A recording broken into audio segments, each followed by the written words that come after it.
starts for the dancing. We need Yeah, to dance a totally. bit more. I think that might be like a please just stop. Yeah.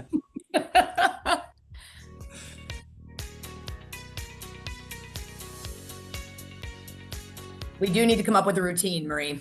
I think Yes. that's an A imperative. challenge for next time.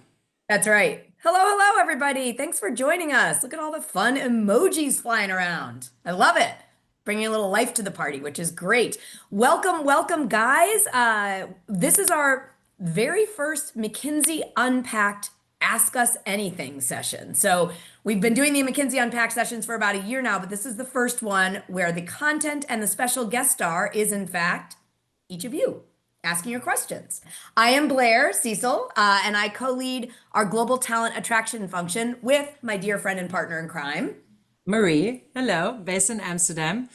And like Blair said, we're so excited to be here with you. And after listening to your feedback that you would love to get a bit more, time to answer the questions that you have on your mind, we thought today, without a special guest, and the special guest is all of you and the questions that you bring. And we will try to answer as many as we can. And we've already gotten a few in advance.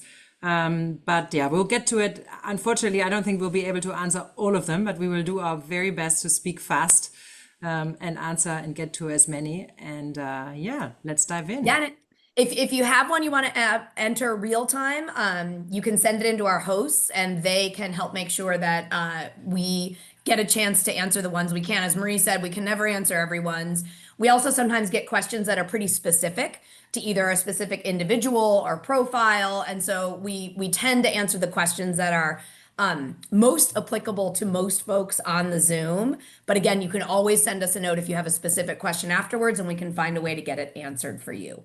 We may have some of you who this is your first Unpacked. So just to give you the background, we started this about a year ago because one of the things that I think frustrates Marie and me as our leads on global talent attraction is there are so many misconceptions about McKinsey out there. And we feel like we're on a mission to really show people the real firm, the firm that we have both been proud to call our professional home for the last 20 plus years for each of us.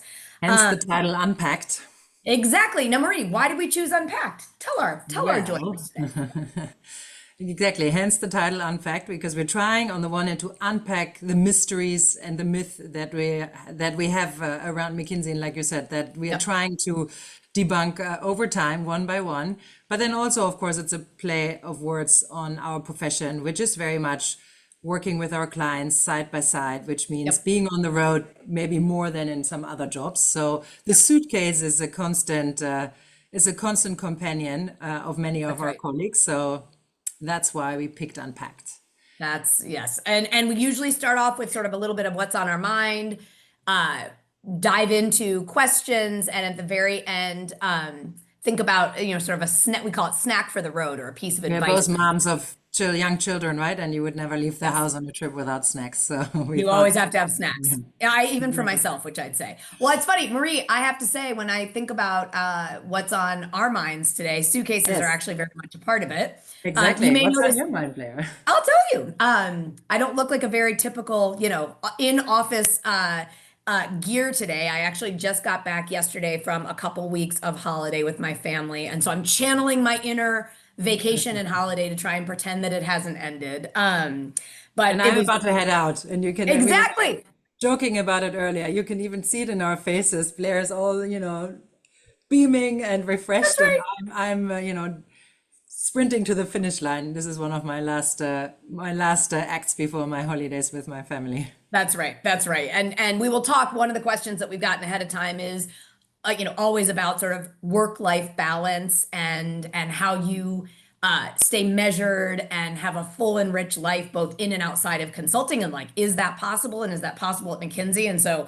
Marie and I are happy to share our own experiences. But the spoiler alert is yes, we end up with very balanced and rich lives. Intensively wonderful on both sides often, but yes, vacation is certainly something we encourage everyone to do. You've got to recharge. And so Marie, you're almost there. You're almost at the finish line, and it's going to be great. Periods of recharge and relax is very important indeed. Exactly. But let's dive in. Good. I think we Yeah, should dive in, Marie. let's dive in. So let's maybe start with the first question that I have for Yeah. you, Blair. So Okay. what, and let's, go right in. What makes McKinsey different from other consulting firms? One that we get This a is a lot. question. Yeah, we get this a lot. And by the way, I think Why it's an should excellent anybody join McKinsey?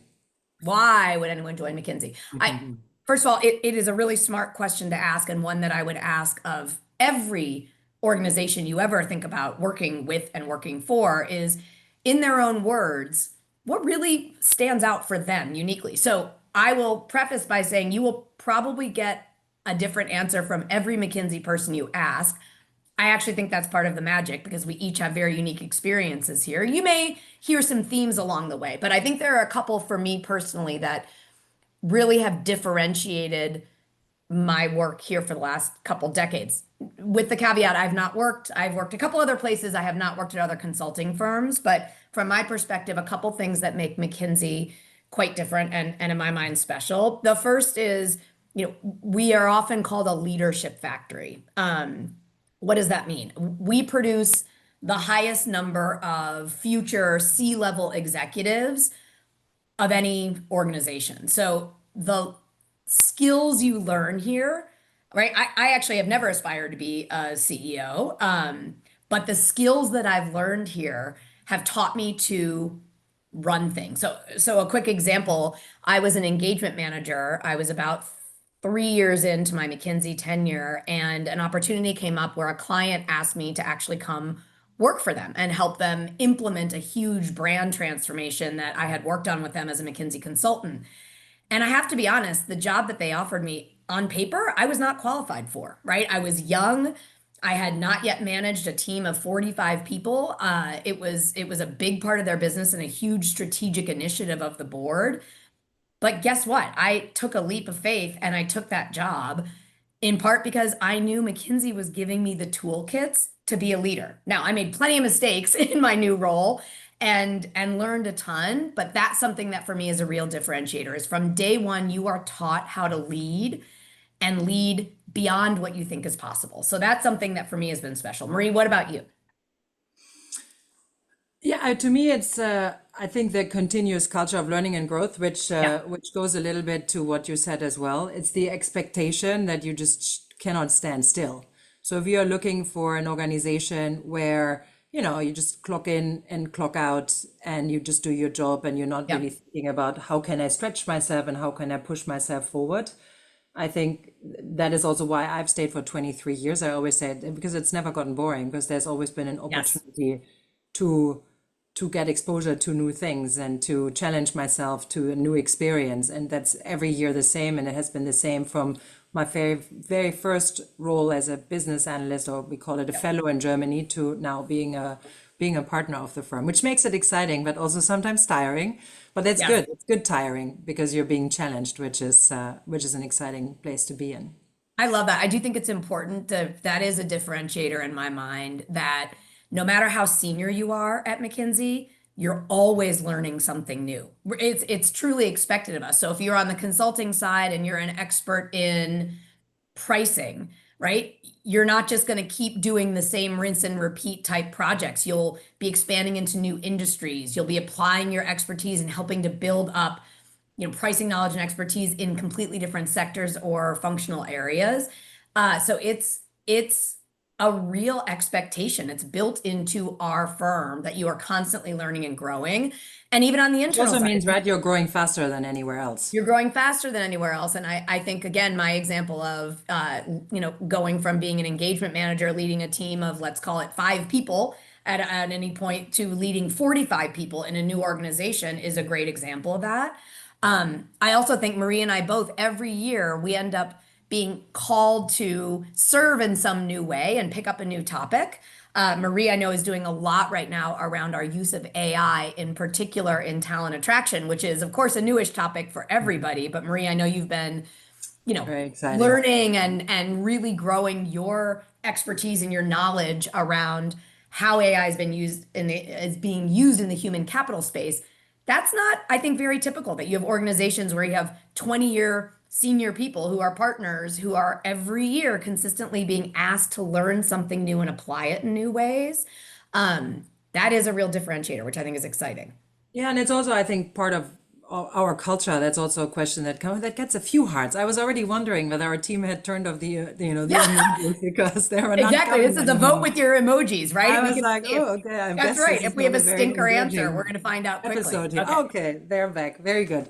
But I think that's also part of that's a question that we are getting. Like, what's the culture really like, and what is it like to work at McKinsey? And to me, this part, what we just discussed, is a big part of the culture. Another one is our people and how our people show up. A senior colleague of ours, Yep. he always says McKinsey is less than a life, but more than a job.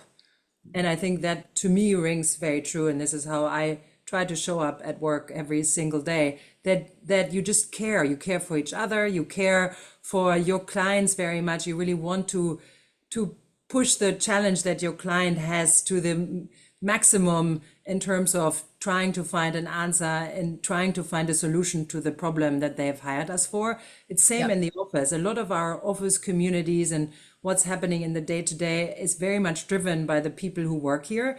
And Yep. so showing up with a care for each other is also something that I find very special. The culture of collaboration that we have. And it's I agree. literally given how McKinsey is structured, which is also different to some other managing consulting firms, it's very, and we'll have a future session on this cliffhanger. You should keep dialing into our McKinsey Unpack session. We might have a future session on this topic coming up sometime in the fall.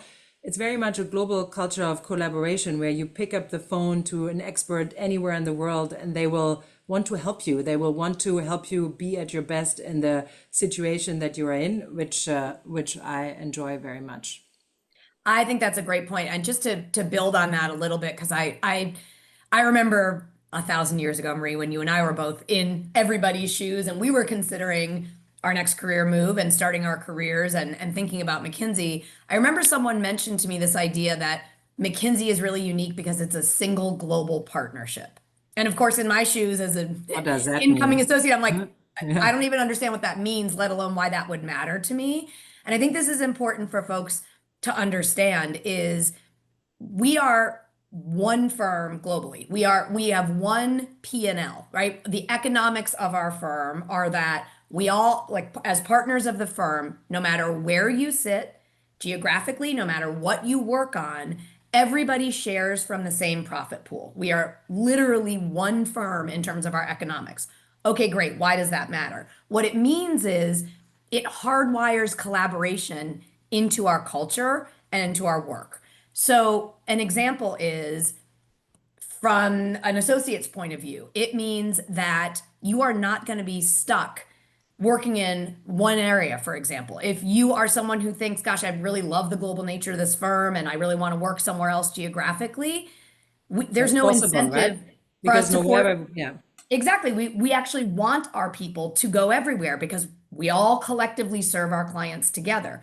It also means that our partners and our teams who are working side by side with our clients get to bring the best of the firm's expertise to everybody and their client, regardless of where it comes from. So a quick story for me, I remember I was a brand new summer associate.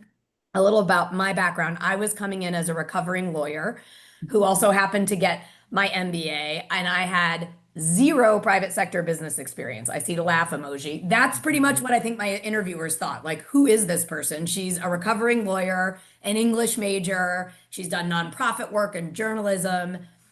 But what I loved about McKinsey is they welcomed me with open arms.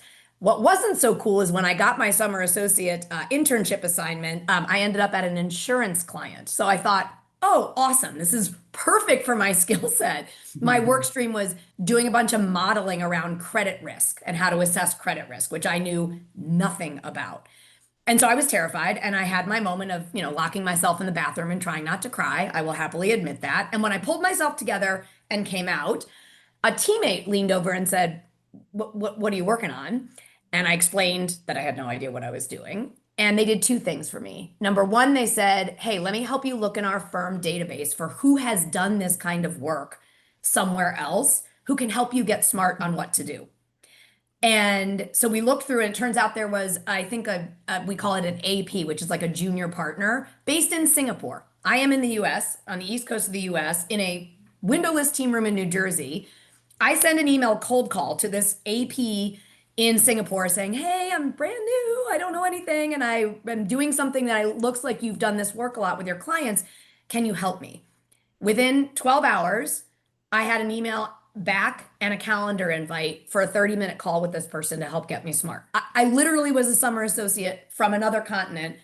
No questions asked. Hey, if this is what we need to serve our client, I'm going to help you. The Yes, and second that is thing, really special. I think it that's a is great really special. example. And I really think that is something that I did not appreciate when I was considering my career options. But the fact that collaboration is literally wired Incentivized and into our model, hardwired. Yeah. it's incentivized. It's also, Marie, maybe you can talk about performance management. We're actually Exactly. measured on that. Maybe you can It, share a little bit it about is that. hardwired in the system. And by the way, caveat, Blair and I have a lot of things in common. We co-lead this function. We actually share a Yep. birthday. And I also worked on an insurance topic as an intern, which See, I Marie, promise it's weird. it is The a bit twinning, weird. the twinning continues despite our Right. outfits today. I get it. I get it. Exactly. And I promise you, not all of our interns are staffed on an insurance program. So Yes. And don't if you you are, worry though, about you survive. It's okay. yeah, yeah, It's exactly. okay. But the global nature is hardwired indeed into our performance. Well, it's hardwired into our incentives, and it's hardwired also in how we measure performance, and it's hardwired into what we encourage people to do. So in terms of performance, our senior leaders in particular, when they get asked for their Yep. year-end feedback review, process conversation, they need to give a list of names of who the person who reviews the individual should talk to. And if that list doesn't have international people, it will be a negative in your review. So that you have international people on your, we call it your exposure list, so people you've had exposure to and you've worked with, if that is not Yep. sufficiently international, you will get feedback on that. And how we encourage it is also, so I'm a good example, of course. I've started my career in Germany. I moved to London for a few years, and now I transferred office for personal reasons because my husband is Dutch, so I ended up in the Netherlands. So you have these types of moves, but then you also have globally encouraged programs. For example, this week actually in Amsterdam, we kicked off another round of our Diamond program where engagement managers, so the project team leaders in their first year, can apply for an opportunity to go abroad for a year, because that will Yep. make them a better client service leader when they work in a specific industry and they actually have a global perspective of what some of the challenges are in other geographies. Yep. And equally, some of our what we talked a lot about learning and growth, which comes to Yeah. opportunities, but there's also a lot of amazing, cool learning programs. And Blair, we could probably spend hours, and this would be too long to talk about the fun we had at some of our flagship big learning programs. And we have different Yes. types of learning, in offices, but then also regional and really global trainings. But we have, as part of our big flagship programs, when you are a business analyst or an associate in Europe, you can actually sign up to join that specific training in the US or in Asia, which I think is also really cool. It's really Agree. hardwired into our system to collaborate globally. I love that. The other thing that I think is important in terms of this collaboration is you're actually measured by that from day one when you walk in the door. So just to clarify, it's not like, oh, once you become a partner, it's important for you to collaborate and make sure that you're helping your peers. You're actually measured on that from the very first job you have at McKinsey. And so that's Also, part of yes, for all of our individual performance. contributors, yes, exactly. Yeah. Do you make your peers successful? Do you bring out the best in others around you? We're very much a team sport, right? We that was one of the big reasons that for me I chose consulting over the law route was for me legal work was very, very solitary. And what I've loved about McKinsey is everything we do is team oriented. And one of my favorite things about this job, I think it also speaks to our unique culture, is again, this idea of being a single global partnership that permeates our whole culture. Our mantra is you never make a decision alone, right? No, You always exactly. have someone to sense check with you. So Marie's right. She said, you said earlier, Marie, that, everybody here is kind of all in all the time. We are a tactile bunch of people, meaning the pandemic was hard for everyone. It was really hard, I think, for McKinsey people because we are Team connected players. Yes. Yeah, we Yes. sit side by side with our clients. Often we are in physically our offices working together. And again, because we have it so hardwired to problem solve and work through things together, that is something else that I think is really special about our Yes. culture is there's very much of an inclusivity, even though we're very, very different people. And I Yeah. have one more word I have to throw in about our culture, and it's a secret. So make sure you tell everybody. We are actually pretty fun. I just I'm just gonna say it. Everyone, the old adage of don't tell me you're funny, tell me a Yeah. joke. Yeah. Great. We'll Go try for and it, pull a couple jokes. Blair. Go for it. I'm sure you have something up your sleeve. Exactly. You always does. Probably not something totally appropriate. But So it's actually I like won't. a funny anecdote, right? Like Yeah. whenever there, when I was very much still involved in on campus recruiting, going to campus a lot and attending events, people would always say, "Oh, everybody says, oh, McKinsey people are really cutthroat and Yeah, arrogant and sharp serious and elbowed." And then competitive. you come to campus and you're actually really all quite nice. Why is it that people have that image? And I don't know why that is. Why we have that? Sometimes people think about it that way. And Maybe I have a because hypothesis. I we think haven't started unpacked early enough. Maybe that's that's it. We right. haven't You and I started are that a on decade one session a ago. month, breaking Yeah. that myth. I do think we have, we turn 100 next year. So we in many respects founded the modern management consulting industry. So I think there's a little bit of a sort of brand image that people think we Yes. are this stalwart traditional folks. And the brand I image also, for consulting yeah, as well, right? That how what for people think consulting. of a consultant. I think the McKinsey part, and I thought a lot about this. I mean, this is Marie and my day job is to break these myths. So I've thought a lot about this. We have a core value around confidentiality, right? We believe as part of putting our clients' interests ahead of our own as a firm. We very much believe in confidentiality in terms of any nature of whether we are serving clients, how we are serving clients. We are hyper focused on our discretion and our integrity around being confidential.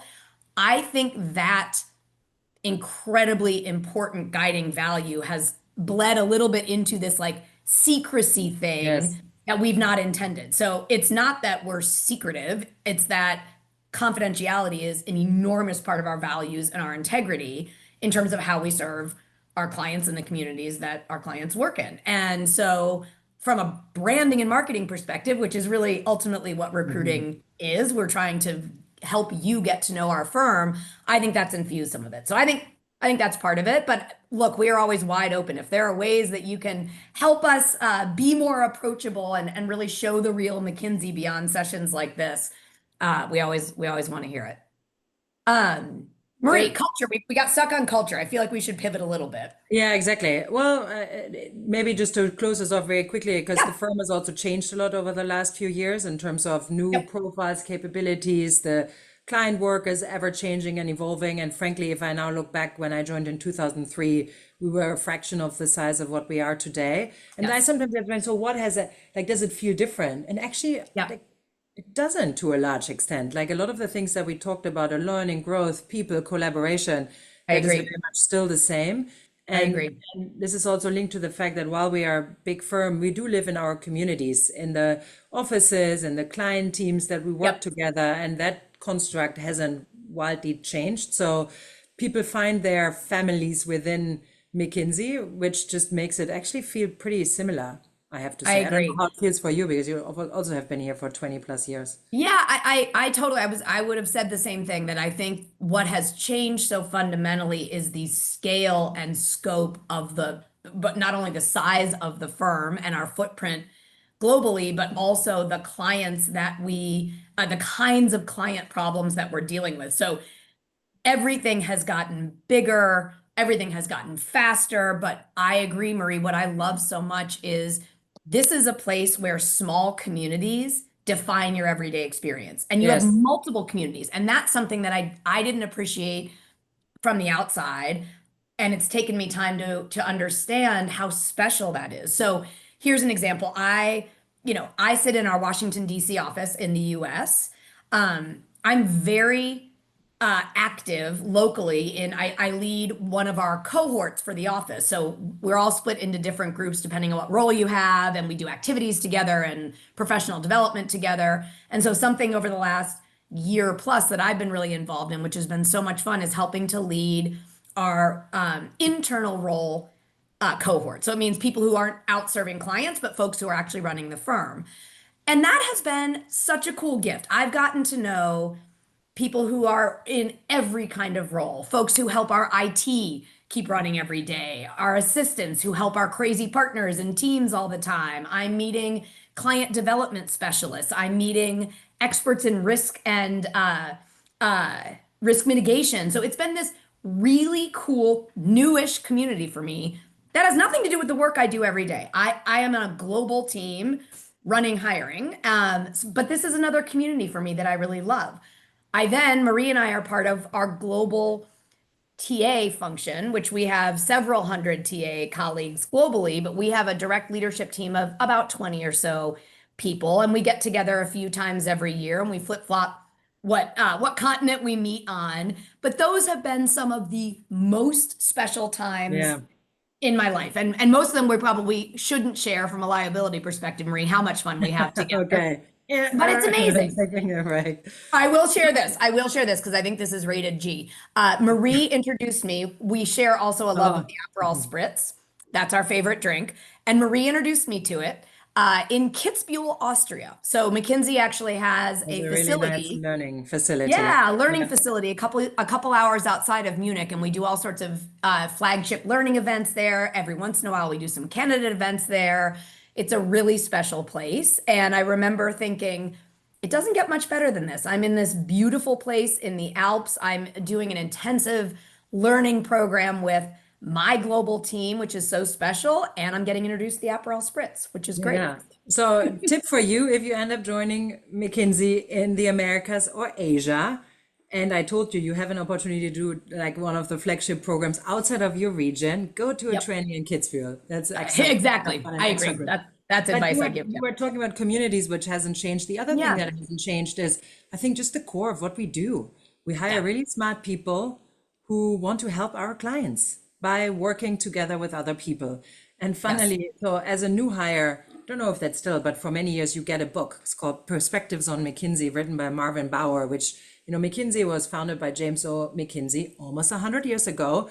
But the person who has probably had the biggest influence on McKinsey is Marvin Bower. And so he's a bit of an icon at the firm. And he's written a book, which in my days, new hires would get. But it took me 22 years to read it. Don't tell anybody. I won't tell anyone. I don't know why. I just thought, I'll pick it up and have a browse through it.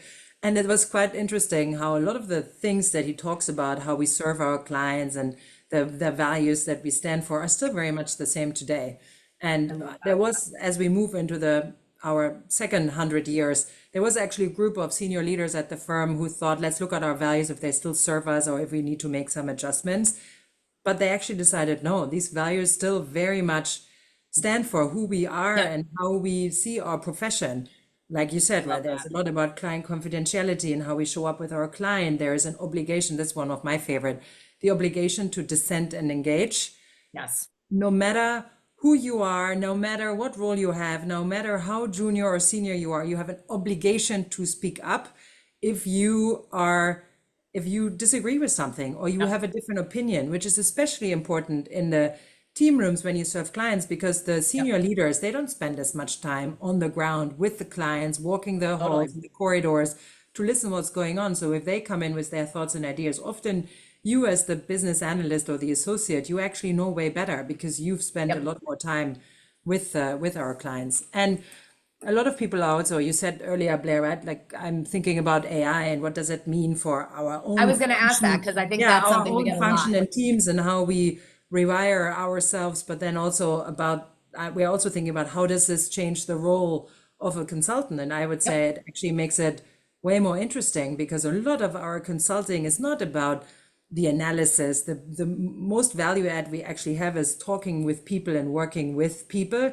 creating alignment around a strategy, building the capabilities in an organization to implement the strategy. And guess what? As junior colleagues, your role is going to get more interesting with AI because some of the scrubbing the data, subscribing interview notes, all of that is, going to be going away or going to be enabled and helped and supported by AI. And so there is more time for our colleagues to do what really adds the most value, which is spending time with our clients and helping helping them see their strategy come to life. I agree. And I think I love that. And I think uh, we often get the question, what do you actually look for in a consultant? Especially, by the way, and I asked this question myself, especially for those of us who have never been a consultant, didn't consider consulting. Now, what is a consultant actually? Yeah, Try it's explaining actually, that to your children. that's right, exactly. My My kids think children, we eat a lot of snacks because we eat a whenever, lot of snacks. True. the 1 or 2 times that they had a chance to visit an office, they have always discovered the snack closet and they're Yes, very impressed by that. So in it their is true. minds, We do have good snacks. we That we drawing a should. lot on whiteboards, which is fun, and then we eat a That's lot of right. snacks. That's right. Wouldn't it be great if those were our jobs, Marie? All we did Yeah, was draw on whiteboards exactly. and have snacks. That would be Yeah. wonderful. No, but I think it's an important point you make, especially around all the uncertainty and opportunity and possibility that AI brings. I think we've been thinking about it as the human qualities are going to be even more critical. So Absolutely. you're going to need people who are naturally curious. Skeptics even, right? Because AI is going to Judgment, integrity. Yeah, produce an exactly. answer super quickly to you, but how do you actually make sure that answer is credible or makes sense? And then to your point, Marie, okay, great. You may have the analytic answer, but where is your judgment in how to shape that answer and actually And bring does it your make clients sense in the along? context for your client, right? It might be that Exactly. textbook LLM answer, but it's might not be the right thing for your client. And also Yes. the AIs they are, trained on the past, but sometimes it's exactly the disruption that you can bring by having system experience and knowledge across multiple industries, by being able to call on, experts from all around the world, that actually you come up with a not so obvious answer, which might in some cases be the better answer. Agreed. Agreed. And I think there are lots of things that AI is never going to be able to do. One of them, for example, is read the room, right? To actually get a sense of how people are feeling, are thinking. So much of what I think for me, this was a huge surprise as a new consultant. I just assumed, hey, if we show up with the right analytic answer, that's it. We're done. That is why we're being engaged by the client to help them solve the problem. And I very quickly realized, oh, that's not even, I mean, that's necessary, but not even remotely sufficient. Because, by the way, our clients are humans. Our clients are very, very smart humans who are expert in their business. So they are wrestling with problems that are incredibly difficult, or maybe even brand new. They haven't seen it before. That's why they call us to help them. And so, yes, coming up with an analytically sound answer or set of options is, of course, ultimately what we spend our time doing with our clients. But the real part comes in understanding, as Marie said, okay, how then do you implement that in your client's context? What are the challenges? What will we need to tweak? And so you've got to build this level of engagement and trust where you can influence other people. You can get people to disagree and sometimes disagree pretty vociferously with you, but really engage and debate with you and pull something apart and come up with something better together. We are going to need people who have those human capabilities, that have the humility to have an answer that you think is right, but be wide open when someone challenges that answer or has a different idea. Someone who's innately curious about what someone else's perspective is, even if it's completely different from your own. That's actually a positive thing. You want to seek that out. You don't just want to have confirmation bias of seeking points that only confirm the answer that you've gotten. So I'm with Marie. I think our roles are going to be harder and more rewarding in the world of AI because there's going to be almost a leveling of the playing field in terms of the data, the information, the answers that are available. To me, the premium is going to be great. What do we as humans do with those answers? How do we shape those answers? How do we implement those answers? And that's where I think we will need that human element more than ever. I agree. And I think that's why we are all in on being together with our clients, shoulder to Yes. shoulder, side by side. Hence the theme and the title of this series, right? Unpacked. Yep. And that's why we would also say, look, we know sometimes, traveling as a consultant is some people love it, and sometimes people say, well, I love the travel, but sometimes I would also wish I wouldn't have to travel as much. But in Yes. this job, it is really important to be side by side, shoulder to I shoulder with the agree. clients, to do exactly what you just described, Blair, and to pick up the things that you hear at the water cooler in the Yep. hallways, and to have maximum impact for the client. So while we are purposeful with our travel, because we have learned also during COVID that there's a certain amount of work that can be done in a hybrid form, we are very much in person with our clients, because it's the best for the work, and it's the best also for you as an individual, because apprenticing, a big part of what we said and we discussed it at the beginning, is learning and growth and being pushed and challenged. Yep. And apprenticeship is very hard to do over Zoom. And that's Yes. something we've learned, I think, all by experience. And I don't know if you felt that way, but the learning that comes by being put in a situation that stretches your capabilities a little bit is just so much easier to get help on that when you are side by side together in the team room. I totally agree. And maybe we Oh, should get the shift. suitcases ready. That's right. That's right. But I think it also speaks, we're getting a lot of questions, and we always do, around sort of lifestyle and work-life balance. And I think this speaks to some of it. Marie, just to pick on the point of this apprenticeship, that's a word that we use a lot, but was something, frankly, I didn't totally understand until I got here. It's the idea that we teach each other how to be successful in our roles. And I It's the mentioned, learning, it's the sister to the learning at the programs, right? You that's learn right. at the program, you learn in the classroom, but then actually it's learning by doing and having somebody guiding you along the way. That is basically Exactly. a bit what apprenticeship means, and giving you opportunities that stretch your capabilities in a certain way. And that goes a little bit to the balance. The example I mentioned earlier of my lovely summer internship in insurance. Mhm. In addition to talking to the colleague in Singapore who helped me at least freaking understand what I was showing up to do and how to think about the problem, I had the very real challenge that, as again, an English major, a recovering lawyer, I didn't know how to build a financial model. I didn't know how to do that yet. And I remember thinking, well, this is where McKinsey discovers they made an enormous hiring mistake, and I'm not even going to make it past my second week. Great. And the same colleague who advised me to reach out to someone in Singapore and get some help also said to me, well, what are you going to do next? And I said, well, I'm going to build a model. And he said, great. How are you going to do that? And I said, well, I really have no idea. And he said, would you like me to help you? And I said, yes, I would. And he literally spent 2 or 3 hours, most of his afternoon, by the way, of which I know he had to make up time that night because we had a progress review, which is like a meeting with the client coming up, and he had stuff he had to catch up on because he spent 2 or 3 hours sitting with me, teaching me how to build a model in Excel, which I know is ancient now, but back in the day, that's what we had.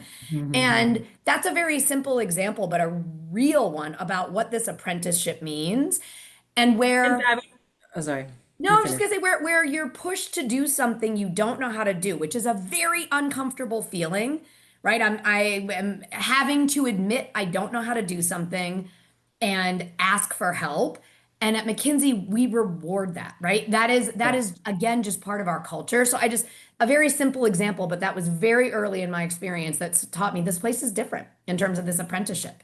And the second part of apprenticeship is feedback. So we Yes. also have a very, very, very rich and vibrant feedback culture where Yes. people will tell you on a very regular basis what you did well, but also where you can do better. And that is Yes. something that you have to get used to, right? I remember you You were talking sure about your do. first project. I was on my first project, and then I had a project leader who was like very, very happily giving me feedback all the time. So almost after every big important meeting, she would pull me aside and say, Marie, did you notice in that meeting the client X was like fiddling with the paper and you kept going? You should have released the agenda and just, under went in to Yep. see what was going on in his mind. And you have to get used to it, that, and sometimes it's uncomfortable, and it's actually an act of Yes. kindness, and it's an act of care that people give you feedback because Yes. they take the time to talk to you. And sometimes, I mean, I've given tough feedback. It's also tough for the feedback giver, right? Oh, it's I feel hard. like I sweat, and my heart rate goes up when I It's have to hard. deliver a challenging message. And I mean, this was maybe not a challenging one, the example I gave, but nevertheless, people take the time because they want you to get better. So it's really an act of care, but you have to get used to that. Yep. And when you are in it, you don't realize what a gift that really is. And I remember when I was working with a client, I asked her, hey, her name was Katja. Katja, would you like that we give each other feedback on a regular basis? She was like my client counterpart, and we're working together as a like a working team. And she said, oh my God, yes, please. Nobody ever gives me feedback here. And I get once a year random feedback for my evaluation, but throughout the year I never hear anything. So for me, that was so normal because I was getting it all the time, every week. And Yes. for her, it was like, wow, this is amazing. And I would love to. But Blair, with an eye to the Yeah. clock, I think we could keep going for hours. Maybe we have sufficiently warmed the audience up that they're all now ready to apply, and they have a lot of questions. How to apply, which office to pick. That's at least a question I get a lot. And so maybe we spend a second just explaining to people how they should choose an office, because I know that is on a lot of people's mind always. So what I always say is you should pick an office where you have links to. So if you are, like me, studying in Yes. Germany, speaking German predominantly as my most fluent language, all my work experience was in Europe, applying to Australia does not make any sense. You can go on a training in Australia maybe, or you can go on a project in Australia, or you can apply for an office transfer at a later stage. But we want our candidates and colleagues really to start in an office, in an environment where you feel comfortable, where you speak the language fluently, where you have some connections and some experience in, because learning the consulting toolkit is, takes effort and takes energy. So we want to make sure you do that in an environment that you're comfortable in. Plus, in a lot of cases, our clients also have, they want to get the most out of a project. So if you are based in Germany, often the client work is actually in German. So to maximize your ability to serve clients and to have a very, broad spectrum of opportunities, it makes sense that you speak the language, even though, of course, everybody at McKinsey speaks English. I think we have gotten a couple of questions during this session around moving around various offices and geography. So I think that's important too. I agree with Marie. We counsel people.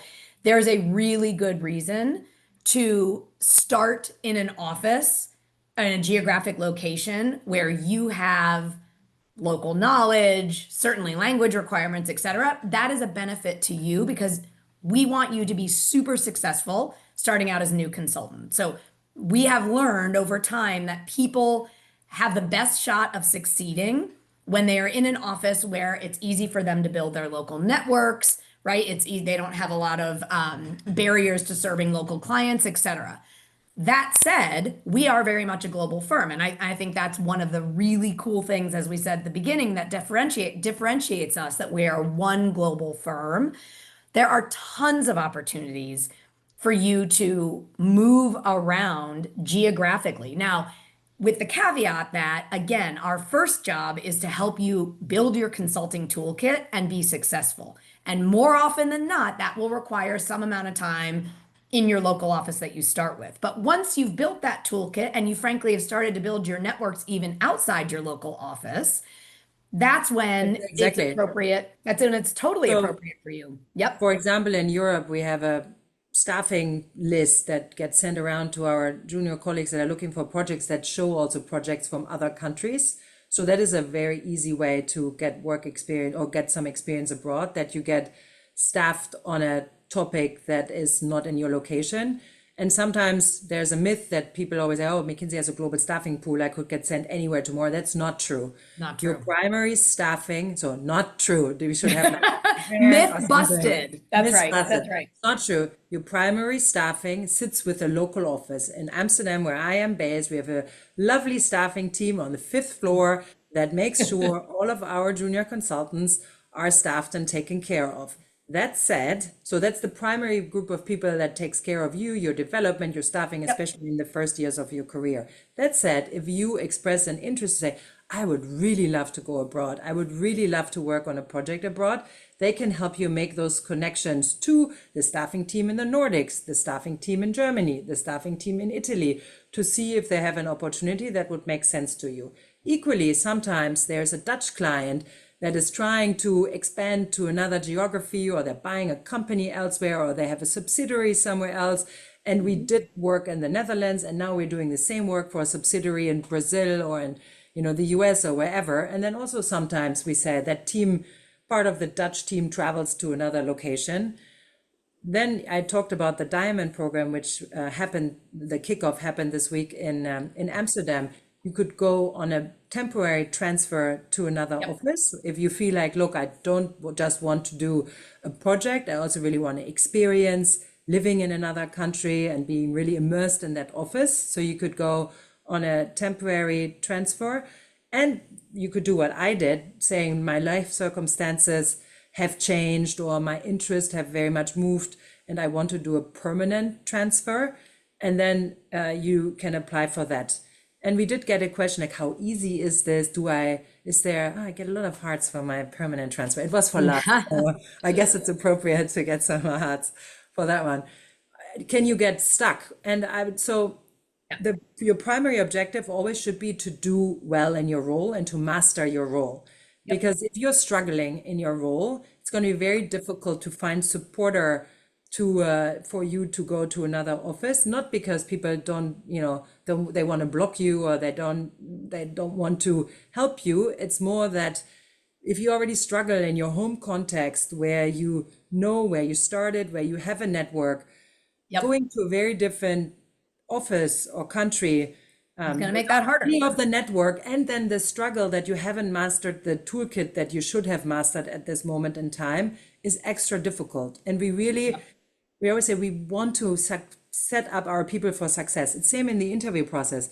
We want you to succeed. We want to give you anything we can to help you succeed. It would make Blair and myself and our recruiting colleagues so happy if everybody who applies would make it through our process, would make our life very easy. So we want to give you anything we can to help you succeed. And that's the same internally. So our professional development team are always really looking at you as an individual to think through, okay, what does Blair still need to, help her succeed in her role? And, does that mean she is able to transfer a different office or not? I love that. So I think what you're hearing is, we have a very purposeful mix when we think about your path at the firm in terms of what projects you work on, what geography you live in, et cetera. It's a very purposeful mix of guidance from the firm to help you, combined with your own ownership initiative and how you want to grow your path here. It's very intentional that we have a mix. Someone once used an analogy that I thought was helpful, of learning to drive a car, right? Which I know fewer and fewer people are learning to drive cars, and with self-driving cars, maybe this analogy will become obsolete quickly. But for now, I think we all still understand the analogy of learning to drive a car. You would never just say to someone who has never driven a car before, here you go, here are the keys, go for it, good luck, right? That would be incredibly foolish for the person themselves as well as and for the broader society. And for the rest of us. That's right. Yeah. Instead, what you do is someone teaches you how to drive a car. And when you get to a certain level of proficiency, and we're pretty sure you're not going to run over other humans, we start to let you drive more of the car. Used to the world. Yeah. Exactly. And so I think our staffing model, both in terms of the projects you work on, as well as the geographies that you're exposed to, is very much like that model. It's our job as a firm to help you build the tools you need to be a successful client counselor. Once you get to that point, the nucleus shifts a bit to your side, which is, okay, Marie, what work are you interested in doing? What geographies do you want to serve? And people have very different axes for where they make those choices. Some people say it's a kind of work I do. I don't care where I do it. I don't care what kind of clients I serve. Marketing is my thing, and that's what I want to do. We have others who say, I am all in on a certain industry, right? Advanced automotive. But that means I'm going to be doing a mix of the kinds of projects I do because that's my space I want to be in. All of those people can be successful at McKinsey. So it's funny, it's one of our challenges sometimes is how do we describe what from the outside sounds like this super complex system that everybody I talk to kind of has a different path at McKinsey. So how do I figure out what that means for me? Well, the answer is it's actually pretty simple. We will help guide you quite a bit in the beginning of your career, which trust me when I tell you, as a new consultant, I was so grateful for that. Even the projects I got staffed on that I thought, ugh, insurance, ugh. Turns out I learned a lot on that study. And And that often propelled staffing me. knows better. They know Exactly. exactly what you need. Often it's around the people, the engagement manager Exactly. who can really help you hone on a specific skill. So indeed, Exactly. trust your staffing colleagues. Agreed. You were I want to talking go back, oh, Marie, before sorry. we jump. I want to go back because I feel badly that I raised the sort of lifestyle point, but I don't know that we really addressed that. We get that question a lot, and we've seen some questions now. How do you answer to people? Is there such a thing as work-life balance at McKinsey? How do you Yeah. characterize that for candidates? So I personally, so it is a high-paced, high-demanding job, period. And it comes with a lot of rewards because we discussed that it's Yep. fun, it's exciting, it continues to challenge you and to push you and to grow you. But that also means that, it takes time and effort and energy. You also have to give, right? There's an Yep. expectation on our colleagues that you, like I said, you show up and you give it your all, and you give it your all for your clients and for your office. So that's the caveat. To me, Yep. it's often less about work-life balance, more about energy balance. So, because sometimes you work late, but you're working on something that is really extraordinarily exciting and Yep.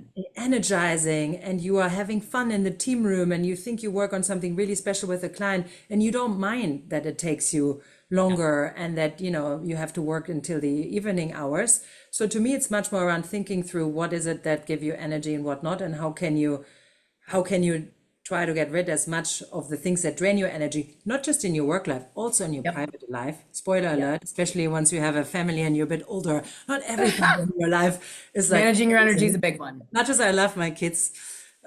So just being really mindful of how Yeah. you can balance and manage that. And then thinking about if you've had a very high intensity type of sprint in your work, how can you then find times to recover and recharge? So for Yep. example, in my 23 years, I have not once not taken all of my holidays, not once.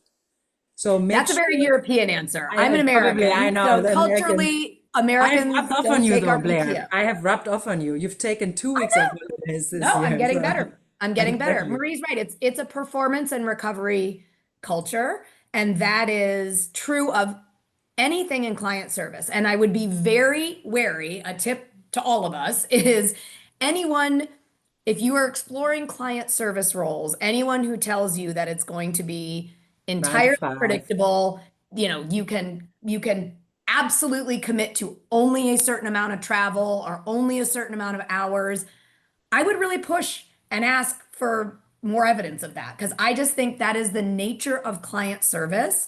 Is Marie said it best. There are times you do work late or you do go above and beyond because that's what it takes to deliver for our clients. And what I have found is you don't always have balance every day, right? No, Every day, even every project. There are some really intensive moments we've gone through.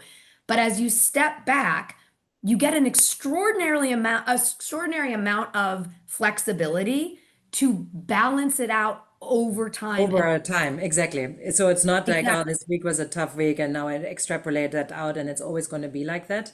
Yes. So, and there's no, I lost. I do want to say something and I forgot about it. It'll come back. It'll It'll come come back. back. I do think that's something I wish someone had Oh, I know, I pushed me remember. harder on as a young consultant is I just assumed, I mean, as a summer intern in particular, I thought, well, I just have to work whatever the team works. I don't, I can't set boundaries here. I'm the new guy. I've got to prove myself. But what I quickly discovered is we have a real science to how we operate our client service teams. And one of the things we have these rituals that we do, which sounds creepy, but they're actually the way that we make sure that any McKinsey team, no matter the client, the geography, the problem, we do things in a certain way. And one of them is we do a team kickoff that's really important where everybody goes around and talks about how they like to work, what's going on in their life that they may need, to find some extra time for. You really share, hey, here's how I want to operate in this team. And that is a way that you can set boundaries with your team. Now, are there times those boundaries get stretched? Of course, Yeah. right? That's what client service is. And I think again, expecting that your boundaries are never going to get stretched is unrealistic. But most of the time, you can make those boundaries work. So if for example, on one of my first teams, someone was training for an ultra marathon. Just think about that for a second. Not just marathon, ultra marathon, which in the US at least was 100 miles. This is like a gene I don't possess at all, but more power to them.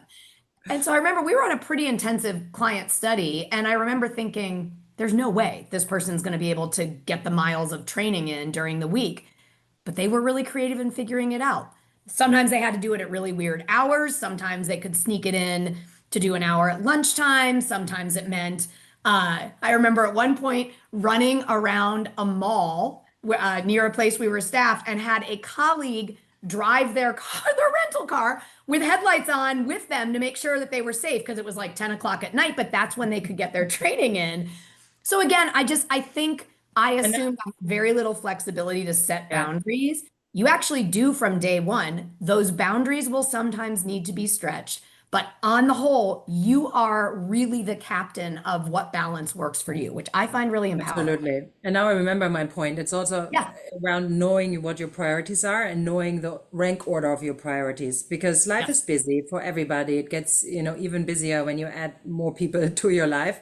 Yes. And one of our senior colleagues, she always says, know what your plastic balls are and what your crystal balls are. So when I you're love that juggling analogy. 15 things, something is bound to drop, period.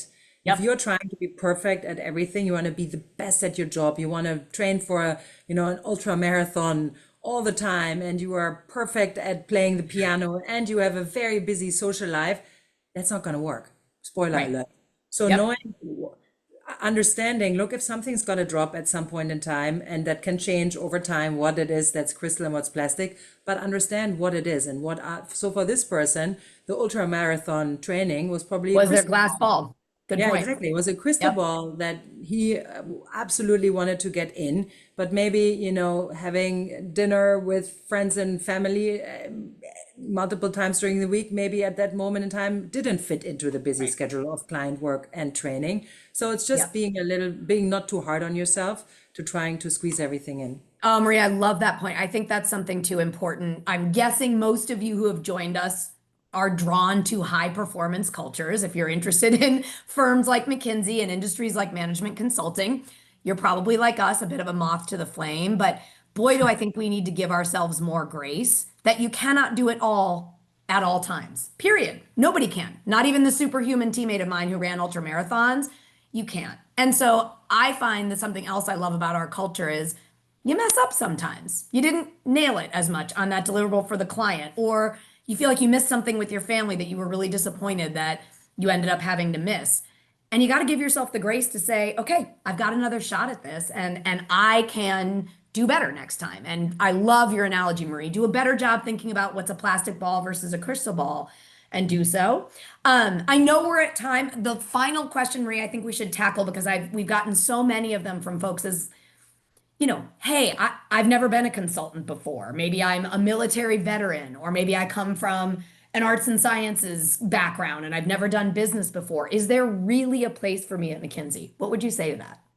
Yeah, I mean, absolutely, because we talked a lot about the teamwork and how we deliver impact for our clients, and the diversity of perspectives that people bring to the table is extremely important. And I mean, you're the best proof, right? It's like, I'm more of a traditional profile. I studied business and then I did an MBA, so a very boring background. But we have so many people coming from all different types of backgrounds and different roles.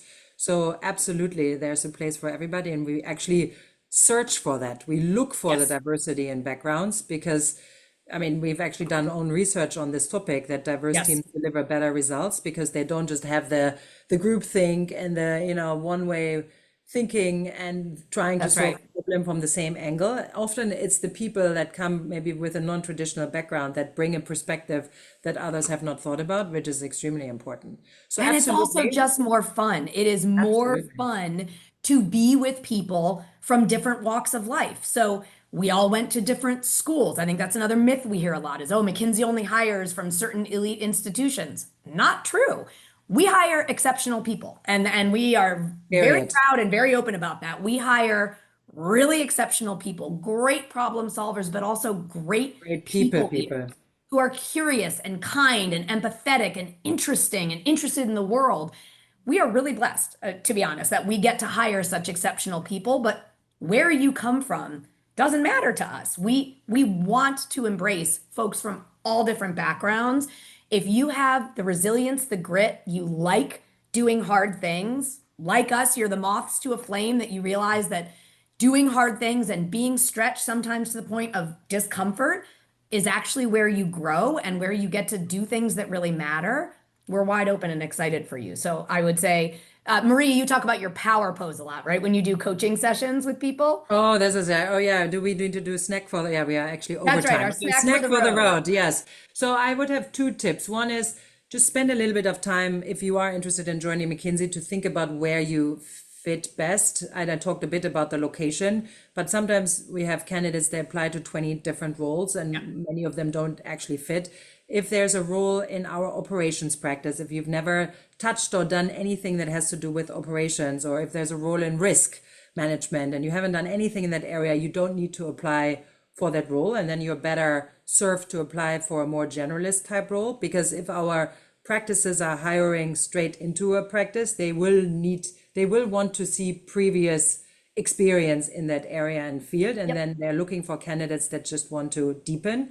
That's tip number one, like spend a little bit of time thinking Being thoughtful. through, okay, what do I have to give? What is the experience I have to date if you have already a few years of work experience? Great advice. And where would I best fit into?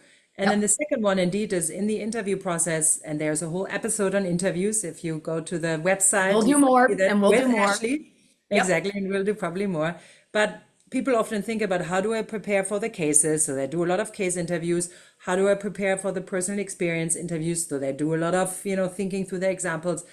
And then what people often forget, which is where my power pose comes in, how do you be at your best in the moment Yes. of the interview? Because I know it is kind of unfair. You can be the most brilliant person on the planet. If you don't have a good day or a good hour in the interview, unfortunately, it's not going to work. So you need to be sharp and at your best in the moment of interview. So spend some time thinking about how you can optimally be in that state as well. And that's different for different people. So, sleeping really well the night before, doing around, walk outside around the block before you interview, bringing your favorite pen because it's your lucky charm.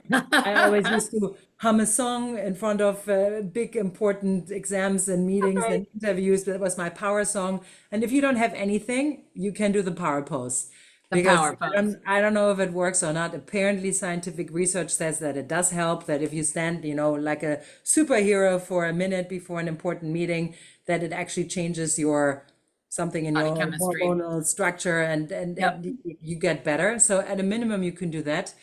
Nobody can see you if you just go to the bathroom and do it. So I would just advise you to think about that third pillar of your preparation as well, because sometimes that is underserved or forgotten. What's your I snack love that. there? My snack, boy, that was a helpful one. And now I'm visualizing everybody doing some sort of, Superman pose in the bathroom, which is kind of awesome. I think mine would be try not to take this all so seriously.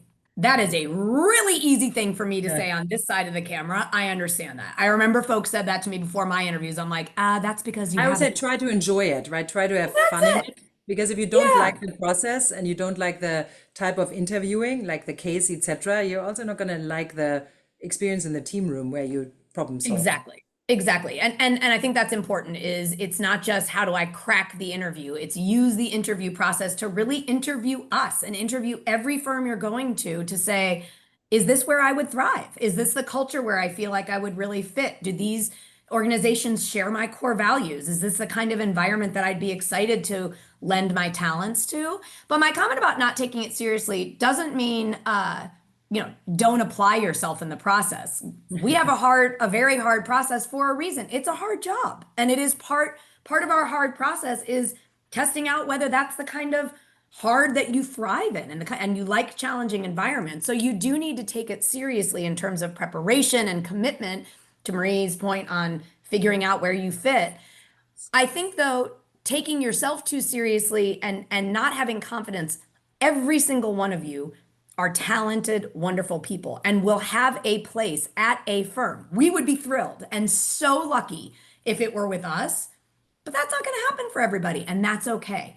You're talented. Don't lose sight of that. Don't take any rejection. Don't take any firm's assessment of you over your own assessment. So that's my snack for the road that. is you remember That's how a talented you are. Perfect ending. Thanks for joining us, Thank you guys. you, Give us your everybody. feedback. If If this you was liked it, helpful. let us know. If you didn't, choose a different emoji, and we look forward to our next session. Exactly. Thanks, Thank you. guys. Okay, bye, Bye. everybody.